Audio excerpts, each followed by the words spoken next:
अस्सलामुअलैकुम फ्रेंड्स, उम्मीद है कि आप सब खैरियत से होंगे। सॉरी मैं कोई वीडियो अपलोड नहीं कर पाई क्योंकि मेरे ख़ुद पेपर्स हो रहे थे और काफ़ी फंक्शंस भी थे बीच में और प्रॉब्लम्स भी रही जिसकी वजह से मैं कोई वीडियो अपलोड नहीं कर पाई।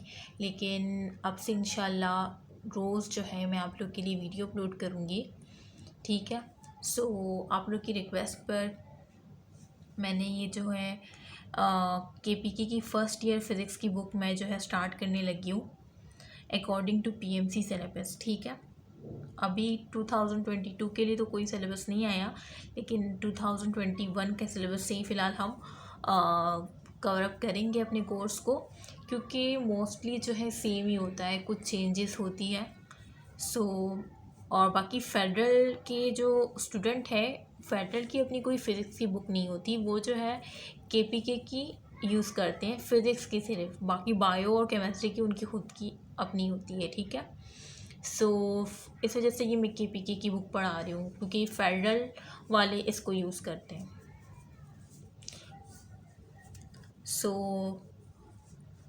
Let's start the first year physics book which used federal as well as KPK boards, ठीक है। अब इसमें जो है कुछ चैप्टर्स ऐसे हैं जो कि MD-CAT में मतलब चांस पे होते हैं कि वो कभी, जैसे 2020 में कुछ चैप्टर्स थे और फिर कुछ को जो है एक्सक्लूड कर दिया गया 2021 में 2021 के सिलेबस में। इस वजह से वो चैप्टर्स हम पढ़ेंगे जो कि 100% श्योर है कि वो 2022 में आ सकते हैं, ठीक है। पहले हम वो चैप्टर स्टार्ट करेंगे ताकि हमारा कोई वेस्ट ना हो टाइम, कि अगर हम पहले वो चैप्टर स्टार्ट कर दें जो कि हमें पता है कि ये मतलब एक्सक्लूड हो सकते हैं सिलेबस में से, जिसके चांसेस होते हैं, उसको बेहतर यही कि उसको फ़िलहाल छोड़ दिया जाए, ठीक है। ये 2021 के सिलेबस में जो है मेजरमेंट नहीं था, लेकिन वो तो पता है ना, यूनिट्स वगैरह वो तो आते ही आते हैं, तो क्योंकि सारा इसमें जो है units CGS MKS SI unit जो हम यूज़ करते हैं, इसमें यूनिट्स है जो कि आपको तो करने ही करने हो सिलेबस में या नहीं हो। और वेक्टर्स एंड इक्विलिब्रियम वाला चैप्टर एक्सक्लूड कर दिया गया था, ठीक है। और मोशन एंड फोर्स ये जो है 2022 में भी ये चैप्टर कभी भी एक्सक्लूड नहीं हो सकता, तो ये होगा ही होगा। इस वजह से हम फर्स्ट इसको स्टार्ट करेंगे, मोशन एंड फोर्स। और मैंने ये motion and force I think ये मैंने सिंटैक्स बुक से भी पढ़ाया हुआ है। आपको मेरे चैनल डॉक्टर दीना वज़ीर एकेडमी की प्लेलिस्ट से मिल जाएगा, जिसमें फ़र्स्ट ईयर फ़िज़िक्स की प्लेलिस्ट होगी, ठीक है। उसमें motion and force syntax book से मैंने पढ़ाया है। सिन स्टूडेंट जो है वो अगर रीड करना चाहते हैं सिंटैक्स बुक को, तो वो प्लेलिस्ट में उसकी वीडियोस मौजूद है, ठीक है। हम स्टार्ट करते हैं। वैसे ही मैं खुद सिन बोर्ड से हूँ और मैंने सिंटैक्स बुक्स पढ़ी हैं, लेकिन अब ये KPK की बुक जो है ना काफ़ी मतलब बच्चों वाली, और मैं सोचती हूँ कि काश मैं ये KPK की बुक से पढ़ लेती तो मैं टॉप कर जाती। मतलब इतनी इजी वर्डिंग, इतनी बच्चों वाली और इतनी मतलब कलरफुल है कि इसको पढ़ने का दिल चाहता है। और पता है मैंने MCAT के दिनों में एक दिन में, आप लोग यकीन नहीं करेंगे, मैंने 5 चैप्टर पढ़ लिए थे। शॉर्ट थे और काफ़ी इंटरेस्टिंग थे, तो मैंने पढ़ लिए। एक था वो वेव्स वाला, वो इतना इंटरेस्टिंग नहीं लगता मुझे, तो वो मैंने आधा पढ़ा और आधा फिर मैंने कहा उसको बाद में पढ़ूँगी। तो मतलब इतना इजी है KPK की बुक जो है ना, इतनी इजी है। इस वजह से घबराए नहीं, हर चीज़ को ना इजी करके पढ़ें, और इंशाल्लाह मैं आपको ये 1 महीने में कवर करवा दूँगी इंशाल्लाह। वो स्टार्ट करते हैं। मैं इसको थोड़ा जूम कर दूँ। पेन कहाँ गया? पेन था ना यहाँ।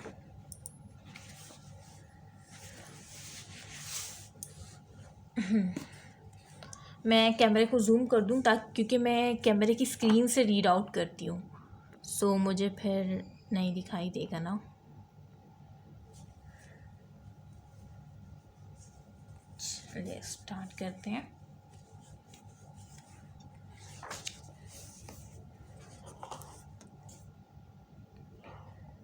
देखिए अब आप लोग ना बच्चे नहीं रहे, मैं वर्ड टू वर्ड मेरी आदत है, मैं वर्ड टू वर्ड समझाती हूँ ताकि आप साथ साथ ना आप लोग की इंग्लिश भी इम्प्रूव हो।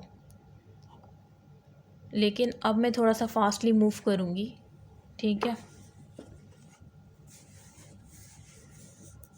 सो स्टार्ट करते हैं। Motion is very important. ये मोशन एंड फोर्स का चैप्टर है, मैंने आपको दिखा दिया था, ठीक है। ये देखें, ये हम इस चैप्टर से स्टार्ट कर रहे हैं। एक तो ग्लव्स में ना पेज भी मुझसे ना कॉलेज में भी मैं कहती थी कि सब नहीं फ्रेंड्स की तरह इसको करना, क्योंकि मुझसे होता नहीं था। फोर्स एंड मोशन, ठीक है, यूनिट 3 इसको हम स्टार्ट करने लगे। सो ये सारी बातें जो तो बाद में मैं आपको पढ़ाऊँगी जब मैं आपसे लोगों से फिर पूछूँगी, ठीक है। पहले मैं आप लोग को पढ़ा दूँ चैप्टर पूरा। इमेज ब्लर हो रही है अब, ठीक है। Motion is very important as nearly every physical process, ठीक है। क्या कह रहे हैं कि मोशन जो है, हरकत जो है वो बहुत ज़्यादा इंपॉर्टेंट है as nearly every physical process, यानी किसी भी फिज़िकल प्रोसेस के लिए इन्वॉल्व, जो कि इन्वॉल्व होती है सम काइंड ऑफ मोशन, यानी कोई भी मोशन हो उसके लिए, ठीक है। Mechanic is the branch, mechanic क्या है, इज़ द ब्रांच है ऑफ साइंस की, ठीक है, डेट डील्स, जो कि डील्स करती है किससे, with the study of motion, study of motion से डील करती है, ऑफ बॉडीज़, किसकी मोशन से, बॉडीज़, जिस्मानी हरकत से, उसे मैकेनिक कहा जाता है, ठीक है। जिसमें हम जिस्मानी हरकत यानी किसी भी जिस्म, कोई भी जिस्म हो सकता है, कोई भी बॉडी हो सकती है, ठीक है, उसकी मोशन को हम जो ब्रांच है साइंस की जिसका नाम क्या है, मैकेनिक, इसमें स्टडी आउट करते हैं, ठीक है। विच इज़ फर्दर सब डिवाइड, अब इस मैकेनिक्स को क्या किया गया है, फर्दर मज़ीद सब डिवाइड किया गया है, ठीक है, किस में, काइनेटिक में और एंड डायनामिक, ठीक है, दो। अब इस मैकेनिक्स को इसकी दो सब डिवीज़न है, ठीक है। वो कौन कौन सी है, एक है काइनेमेटिक और दूसरी क्या है, डायनामिक। अब काइनेमेटिक और डायनामिक इसके नेम से ही वाज़े हो रहा है कि इसमें किस चीज़ की स्टडी होगी। In this chapter we start, इस चैप्टर में हम स्टार्ट करेंगे आवर डिस्कशन फ्रॉम काइनेटिक, हमारी डिस्कशन किससे होगी, काइनेमेटिक से होगी, ठीक है। विच एक्सप्लेन द मोशन, जो कि एक्सप्लेन करेगी motion without making any reference to the force, cause of motion. Force क्या होती है, कॉज ऑफ मोशन, यानी फोर्स जो है वो क्या है, कॉज है। कॉज मीन वजह है किसकी, हरकत की। फॉर एग्जाम्पल ये पेन है, अब ये क्या है, ये रेस्ट में, ठीक है। अब मैंने क्या किया, मैंने इस पर फोर्स अप्लाई की। अब फोर्स अप्लाई करने की वजह से क्या हुआ, इसने क्या किया, डिस्टेंस कवर आउट किया, डिस्टेंस कवर किया ना इसने, मीन इसने क्या की, मोशन की, हरकत की इसने, मैंने इस पर फोर्स लगाई और इसने मोशन की, इसने हरकत की। सो यही कह रहे हैं कि फोर्स जो है वो क्या है, कॉज ऑफ मोशन है। मैंने इस पर फोर्स अप्लाई की तो इसमें मोशन आई, यानी मेरी ये फोर्स जो है ये इसमें कॉज हुई, यानी इसमें वजह बनी मोशन की, ठीक है। सो ये कहना चाह रही हैं। लेटर दिस डिस्कशन, यानी इस डिस्कशन के बाद इज़ एक्सटेंडेड टू डायनामिक, इसके बाद हम काइनेमेटिक के बाद डायनामिक में आएंगे, which deals with the study of motion under the action of force and its various type. और डायनामिक में क्या होता है, हम इसमें ना डायनामिक मीन हरकत, मतलब फोर्स अप्लाई करने पर जो मोशन होगी वो हम किस में स्टडी आउट करेंगे, डायनामिक में, ठीक है। और काइनेमेटिक में क्या था, without making any reference to the force, ठीक है। मतलब उसमें काइनेमेटिक में हम विदाउट रेफरेंस मीन कोई फोर्स अप्लाई नहीं होती बॉडीज़ पर, ठीक है, वो हम काइनेमेटिक में पढ़ते हैं। और जिसमें फोर्स अप्लाई होती है बॉडी पे वो क्या होती है, डायनामिक। तो ये भी एमसीक्यूज में आ सकता है, एमडी कैट में या एनएमडी कैट में, ठीक है। सो ये तो ऐसे ही इंट्रोडक्शन था, मतलब साइंस की ब्रांच का, मतलब इस मोशन एंड फोर्स का थोड़ा सा इंट्रोडक्शन था, जो कि मोस्टली टीचर रीड आउट भी नहीं करवाते, लेकिन मैं जो है कोई चीज़ नहीं छुड़वाती, ठीक है, क्योंकि कहीं ना कहीं से एमसीक्यूज बन के आ जाता है। सो अब स्टार्ट करते हैं रेस्ट एंड मोशन। अब क्या है रेस्ट, क्या है, रेस्ट मीन साकिन, एंड मीन और, मोशन मीन हरकत, ठीक है।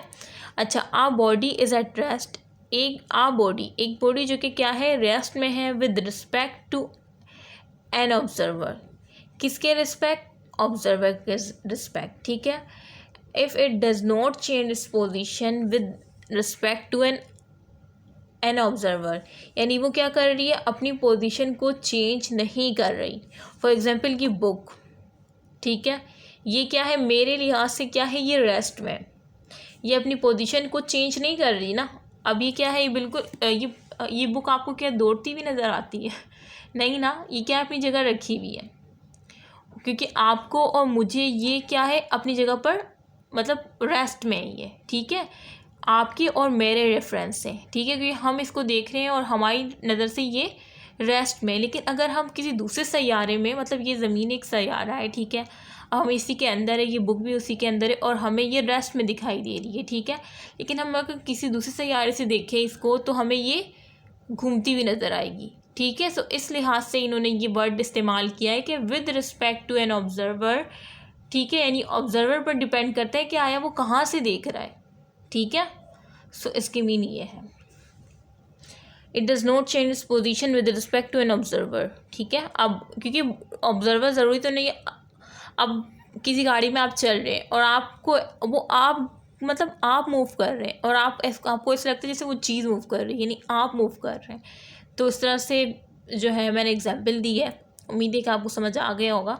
क्योंकि ये बच्चे ना इसके रट्टे लगा रहे होते हैं बैठ के, और मुझे रट्टे से सख्त नफ़रत है। मैं कहती हूँ रट्टा ना लगाओ।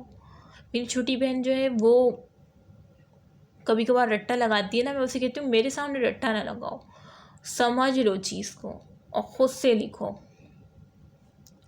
अच्छा, a body is an state of motion, एक बॉडी जो है किस में है, स्टेट ऑफ मोशन में है, with respect to an observer, सही है, एक ऑब्जर्वर के रिस्पेक्ट।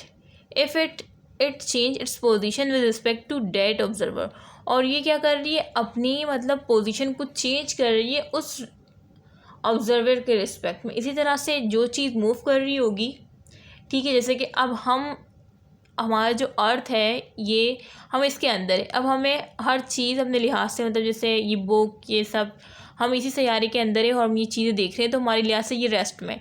इस तरह से कोई अगर दूसरे सैयारे पे है, ठीक है, वो हमें देख रहा है, तो उसकी वो हमारा ऑब्जर्वर है ना, वो हमें देख रहा है, तो उसके लिहाज से हम उसके लिए क्या है, हम घूम रहे हैं। और वो जैसे कि मैं यहाँ पे बैठी हुई आपको समझा रही हूँ, अगर वो मुझे देखेगा तो मैं उसके लिहाज से घूम रही हूँ, ये बुक घूम रही है। सो ये ऑब्जर्वर पर डिपेंड करता है, ठीक है, कि वो आया कहाँ से देख रहा है, ठीक है। सो इस वजह से यहाँ पे ये डेफिनेशन आ रही है।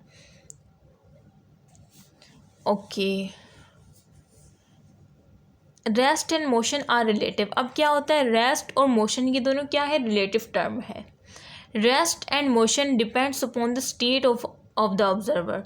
ये दोनों जो है किस पे डिपेंड करती है, स्टेट ऑफ ऑब्जर्वर, के आया वो ऑब्जर्वर किस स्टेट में, वो मूविंग स्टेट में है या रेस्ट स्टेट में है। फॉर एग्जांपल मैं रेस्ट स्टेट में हूँ और मुझे ये बुक रेस्ट में नज़र आ रही है। अगर मैं मूविंग स्टेट में होंगी, ठीक है, स्टेट मीन हालत में होंगी, हरकत करती हुई हालत में होंगी, तो मुझे वो बुक भी हरकत करती हुई नज़र आएगी, जबकि असल में ऐसा नहीं होगा। क्यों? क्योंकि वो तो मैं हरकत कर रही हूँ, इस वजह से मुझे हर चीज़ ऐसा लग रहा है जैसे सब चीज़ें हरकत कर रही हैं। बचपन में शायद आप गोल घूमते होंगे, तो आप जब गोल घूमते हैं तो आपको ऐसा लगता है जैसे घर, अलमारियाँ सब कुछ गोल घूम रही है। वो बेसिकली वो गोल नहीं घूम रही होती, वो हरकत नहीं कर रही होती, आप हरकत कर रहे होते, जिसकी वजह से आपको वो चीज़ें गोल घूमती हुई नज़र आती हैं, ठीक है। मैं बहुत करती थी। अच्छा, तो हम कहाँ आते हैं, two observer can have disagreeing observation about the state of motion or rest. Point to wonder when sitting on a chair your speed is 0 relative to earth but 30 km/s relative to the sun। देखें वही बात हो गई कि when जब आप sitting on a chair, जब आप क्या बैठे होते हैं चेयर पर, your speed is 0, आपकी स्पीड तो 0 होती है ना जब आप बैठे होते हैं, ठीक है। relative to earth मतलब जैसे कि अगर आप मेरे सामने चेयर पे बैठेंगे या मैं आपके सामने चेयर पे बैठूंगी, रिलेटिव टू अर्थ मतलब हम सब अर्थ पे हैं ना, ज़मीन पर रहते हैं। तो अगर आप चेयर पर बैठेंगे या मैं चेयर पे बैठूंगी तो हमारी स्पीड क्या होगी, 0 होगी। जाहिर सी बात है हम उछल कूद या भाग तो नहीं होंगी ना चेयर पे, हम तो रेस्ट की हालत में बैठ जाएंगे, तो हमारी स्पीड 0 होगी। लेकिन अगर कोई हमें दूसरे सैयारे मीन सन से देख रहा होगा ये किसी दूसरे सैयारे से देख रहा होगा तो उसको हमारी स्पीड कितनी होगी, बट 30 किलोमीटर पर सेकेंड होगी रिलेटिव टू द सन। सन की बात हो रही है, यानी सन से अगर आप देख रहे होंगे तो हमारी स्पीड कितनी होगी, 30 किलोमीटर पर सेकेंड। इतना फ़र्क है, बेसिकली मैं यही समझाना चाह रही थी। और वैसे जो एग्जाम्पल मैं देती हूँ देखिए बुक ने भी वही एग्जाम्पल दी है, वो तो मैंने खुद से ही दी थी। अच्छा, मेरी फ्रेंड मुझसे पूछती है कि यार दीना तुमने ये बुक्स पढ़ी भी नहीं है, तुम कैसे पढ़ा देती हो। मैं कहती हूँ यार सिंटैक्स बुक कैसे पढ़ ली हमने, इतनी रफ सी है। फिज़िक्स की आप बुक देखें, वो जो मैंने समझाई है वो तो फिर भी मैंने ऐसे समझाई है, इंटरेस्टिंग करके मैं हर चीज़ को समझाती हूँ, वो आपको इस वजह से लग रही होगी। लेकिन अगर आप PDF में देखें, वो इतनी रफ है सिंटैक्स बुक, हर चीज़ मुझे तो सिंध की रफ ही लगती है। काश मैं फेडरल से पढ़ लेती। देखें कितनी अच्छी बुक है फेडरल की, हर चीज़, मतलब बायो भी मेरे चैनल पे वीडियोस अपलोड है। तो मेरी फ्रेंड मुझसे ये पूछती है यार तुमने पढ़ी भी नहीं है, तुम कैसे पढ़ा देती हो। और मैं उनसे कहती हूँ पता है, मैं जब वीडियो बनाती हूँ तो मैं उसी वक्त बुक को खोलती हूँ, इससे पहले मेरे पास इतना टाइम नहीं होता, मैं इसको खोलती हूँ फ़ौरन वीडियो बनाने बैठ जाती हूँ। मैं उससे कहती हूँ यार तुम वो बुक देखो तो, मतलब इतनी बच्चों वाली राइटिंग, और पता नहीं आप लोग को ये क्यों मुश्किल लगती है। चलें, हर इंसान की अपनी कैपेसिटी है। वैसे अल्लाह ताला ने हर इंसान को बराबर की कैपेसिटी दी है, अपनी कैपेसिटी को वो कहते हैं ना निखारे, और मैंने भी ये पता है अपनी कैपेसिटी को निखारा है, आप भी निखारें। और मुझे आप क्या समझते हैं, मुझे क्या ऐसा टीचर मिला है जैसे मैं आपको पढ़ा रही हूँ? हरगिज़ नहीं। पता है मेरा खुद बचपन से ही ऐसा तरीक़ेकार है कि मैं खुद हर चीज़ को खुद को एक्सप्लेन करती थी, कोई भी मुझे ऐसा टीचर नहीं मिला। सो आप लोग तो शुक्र करें कि आपको ऐसा टीचर, ऐसा चैनल मिला है, ठीक है। Okay, for example a body in moving train. For example एक बॉडी है, ठीक है, जिसमें मैं जो कि मूव कर रहा है ट्रेन में, इज़ इन मोशन। अब वो क्या है, वो मोशन में है with respect to an observer, observer के लिहाज से वो मोशन है। फॉर एग्जांपल अगर मेरी फ्रेंड बस में जा रही है, अब मैं रोड पर हूँ, अब मैं उसे देख रही हूँ कि वो जा रही है, अब मेरे लिहाज से वो मेरी फ्रेंड हरकत करती हुई है ना, क्योंकि वो एक हरकत करती बस में जा रही है, तो ज़ाहिर सी बात है वो हरकत करती हुई नज़र आएगी मुझे। On ground where is the same object is address with respect to another observer in train, जबकि same object is at rest होगा, यानी अगर उसी बस के अंदर मेरी कोई दूसरी फ्रेंड है और वो, मतलब वो जो बस में मुझे नज़र आ रही थी ना मेरी फ्रेंड, उसकी फ्रेंड है अंदर बस के अंदर, तो अब उसे वो उसकी फ्रेंड रेस्ट में नज़र आ रही होगी। क्यों? क्योंकि वो दोनों एक ही स्टेट में, ठीक है। Thus the motion and rest are not absolute, क्योंकि फर्स्ट ये साबित हुआ कि मोशन और रेस्ट जो है वो क्या है, एब्सोल्यूट नहीं है, क्योंकि ये दोनों एक दूसरे की रिलेटिव टर्म है। ये MCQs में आ चुका है कि क्या है तो रिलेटिव पे टिक करना है, क्या नहीं है एब्सोल्यूट नहीं है इस पे टिक करना है। सो ये MCQs है। This means that specification of an observer is important. इसकी मीन ये है कि स्पेसिफिकेशन जो है ऑब्जर्वर की वो बहुत ही इम्पॉर्टेंट है while inferring about the state of rest और मोशन ऑफ द बॉडी, ठीक है। यानी स्पेसिफिकेशन मोस्ट इंपॉर्टेंट है ऑब्जर्वर की, आया वो कहाँ से देख रहा है, कहाँ से ऑब्जर्व कर रहा है। फॉर एग्जांपल मैंने इतनी सारी एग्जांपल दी और बुक वालों ने भी वही एग्जांपल दी है जो मैं दे चुकी हूँ। तो यही होता था, मैं जो अपने स्कूल में अपनी फ्रेंड्स को भी समझाती थी ना, तो मोस्टली वही एग्जाम्पल दी होती थी। मैं खुद हैरान हो जाती थी कि ये देखो वही एग्जाम्पल है, मतलब मैं तो अपने लफ्ज़ों में बयान करती थी, उसको थोड़ा सा ना अच्छे तरीके से बुक वालों ने एक्सप्लेन किया होता था। अब मैं बुक वालों से भी मुकाबला नहीं कर सकती। अच्छा, तो उम्मीद है कि आपको समझ आ गया होगा। बहुत ही मतलब मैंने इसको डिटेल में समझाया और काफ़ी टाइम ले लिया मैंने इतनी सी हेडिंग को समझाने में। आइंदा से ऐसा नहीं करूँगी, फ़ास्ट मूव करेंगे, ठीक है। सो आज तक इतना ही काफ़ी है। इंशाल्लाह नेक्स्ट वीडियो में मुलाकात होगी। और आप अपने कोचिंग के ग्रुप्स और फेसबुक में जो आपकी ग्रुप्स हैं, व्हाट्सएप ग्रुप जो भी हैं, मतलब ज़्यादा से ज़्यादा शेयर करें ताकि वो स्टूडेंट जो कि कोचिंग अफोर्ड नहीं कर सकते, बेसिकली मेरा चैनल उन्हीं लोगों के लिए, ठीक है, ताकि उनकी हेल्प हो सके। सो आपको चाहिए कि इस चैनल को ज़्यादा से ज़्यादा प्रमोट करें अपने फ्रेंड के साथ, हो सकता है किसी की हेल्प हो जाए। और मुझे अपनी दुआओं में ज़रूर याद रखिएगा। ओके, अल्लाह हाफ़िज़। नेक्स्ट वीडियो में मुलाकात होगी इंशाल्लाह।